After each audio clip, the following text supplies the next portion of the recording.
FightHype.com. I'm here with the WBO welterweight champion of the world, Brian Norman Jr., coming off of a sensationalized knockout past Saturday.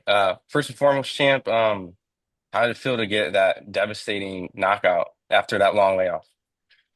It was cool. It was a little upsetting because he quit. He didn't go to sleep. That's all I was upset about. You know what I'm saying? It was the end of the round. I mean, you could have had a minute rest, but no, I guess he felt the thump in them gloves. He said, I don't want to go back in there no more. Absolutely.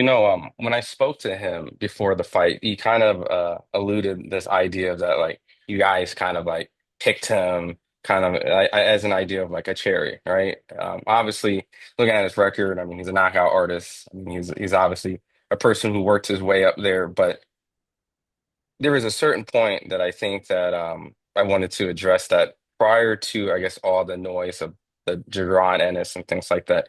You guys were originally working on that fight prior to whatever potentially what Jaron Ennis may have potentially been, right? Yeah, so if that's a cherry pick, that's a very strong cherry pick, like you said. The boy be out here catching bodies. But Hmm. now, even before the Jaron Ennis negotiation thing, we was already in line to fight him for real anyway. Hmm. So we was already on that, but that whole Jaron Ennis thing happened. So we was about to hurt back a quick change, but of course that didn't fall through. So we was already lined up to fight you anyway. So it was not no cherry pick at all. We was actually looking for a tough fight, in which you did not bring, but we was hoping that you was. But that's on you. Awesome. I just had to, there was a comment in the video that I said from Brian Norman. I don't know if that was your dad. So I guess I wanted to address properly because that's kind of how he came into the fight. But I'm sure that after the fight, he probably thinks that you're probably more suited for Jaron Ennis than originally planned. So, um, going into that fight, there was a lot of questions about your consistency. I guess, people kind of looked prior to the Santillan fight. They kind of thought, hey, that might have been a one-off. You beat one guy physically, and it seemed like you beat this guy physically and mentally. What was so different about this fight that you were able to, I guess, adjust so quickly after one round and make it such a quick fight versus like a long drag out fight like your championship fight? It's just all about being smart. It's just why do you got to keep going to war all the time and beating your brains in and going through this and going through that? Now you're retired. You can't talk no more. You're slurring your words. Don't nobody feel like dealing with that. So Hmm. um, now it's all about just taking your time, being cool, and picking your shots. So that's why I kept stabbing the body, making sure he dropped that hand. So I can land my left foot. That's why I kept jabbing straight down the middle. So I can land my left foot. Now I got him scared of my left hook. I could throw a straight jab down the pipe, which would knock them out because I done set everything up.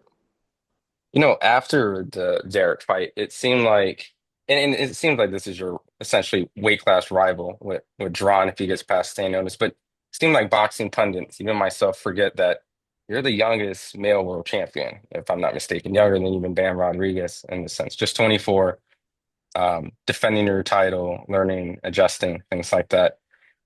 There's been a time where like King Davis was the youngest, or David Benavidez was the youngest, and you can see where their career has went. When you look at yourself, kind of with the attention comes with praise and criticism. Do you ever just kind of look and compare yourself to like guys like Mike Tyson and those guys where you're gonna get that outstandish, criticism, but at the same time, people kind of forget how young you are? No, actually, I'm cool with the criticism because that's where you learn from. That's how you learn.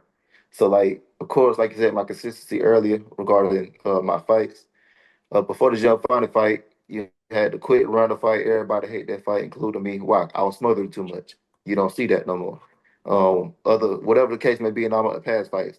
Every time they talk, I'm listening. If it makes sense, I'll download it. Okay, cool. Let me go to the gym and work on that. If it don't make sense, one ear out the other. You just hating, go about your business, player. But no, I love all the criticism and regarding comparing myself to other young world champions. I compare myself to the greats in general because I feel like history will forever repeat itself. So whatever they are doing good, I want to do that. Whatever they are doing bad, I want to keep that away. So, for example, Mike Tyson prime is when he was 20 years old. How is that? When they say prime supposed to be 27, 28, up down the numbers. The reason why, because he was a discipline. So boom, my big thing is make sure you discipline, make sure you're on point so you can have the longest career possible. You see what Bernard Hopkins did. You see what Floyd Mayweather did. You see what Terrence Crawford currently doing right now. They Mhm. being disciplined and they on their P's and Q's. So I'm just trying to follow in everybody else's footsteps. Yeah, that's a great list. And granted that your performance has been extremely consistent. And I just have to ask as a boxing mind, are you left-handed or right-handed? Because you had a really strong jab. It makes me question if that's your dominant hand.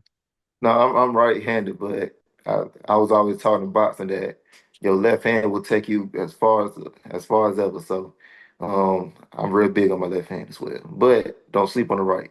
And you see, I can catch the body with both. Yeah, yeah, no, definitely. No, because De La Hoya had a great lead hand. Andre Ward had a great lead hand, and you're showing, that your lead hand is just as devastating. Huh? Yeah, actually, Andre Ward, I watched a video. I think he was talking to Clarissa Shields, but even videos outside of that, he always talking about how important your left hand is. So I'm Hmm. real big on that left hand, making sure you're doing everything with it, keeping them busy, just keeping them looking at you, and just make sure they watching you at all times. Awesome. My last set of questions is, I know Jen Sasaki came up to you. Everyone's obviously wanting to see the performance from Jaron Stan Ennis. I know that, granted, you're just gonna go with what's best for your career. You know, price gone up with you here. I'm sure price goes up with here.